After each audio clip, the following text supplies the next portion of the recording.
Avec une joie démonstrative, ils agitent un Marocain noir. La scène se veut historique et ce sont les paramilitaires FSR du Soudan qui l'amènent. Avec leurs alliés, ils viennent de signer une charte fondatrice pour un nouveau gouvernement. Un gouvernement parallèle à celui qui siège à Port-Soudan, contrôlé par l'armée soudanaise depuis le début de la guerre civile en avril 2023. Accusés d'exactions nombreuses, d'exécutions de masse à caractère ethnique, les FSR dominent dans l'ouest du pays et maintenant veulent fonder un État laïque, démocratique et décentralisé. Le moment est venu de repousser les Kisanes, c'est-à-dire les islamistes et les ennemis du peuple soudanais. Il est du devoir des fils honorables et sincères du Soudan, soucieux des intérêts supérieurs du pays, de former un gouvernement. Depuis plusieurs jours, les FSR et leurs alliés étaient réunis à Nairobi.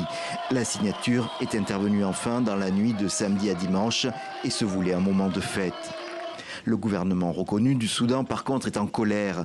Nous n'accepterons pas que notre pays reconnaisse ce qui est appelé un gouvernement parallèle, a prévenu le ministre des Affaires étrangères en visite au Caire.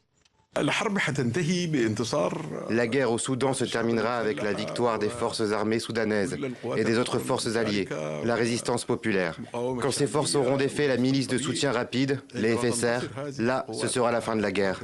Avant cela, on ne peut pas l'arrêter, à moins que les FSR ne se rendent.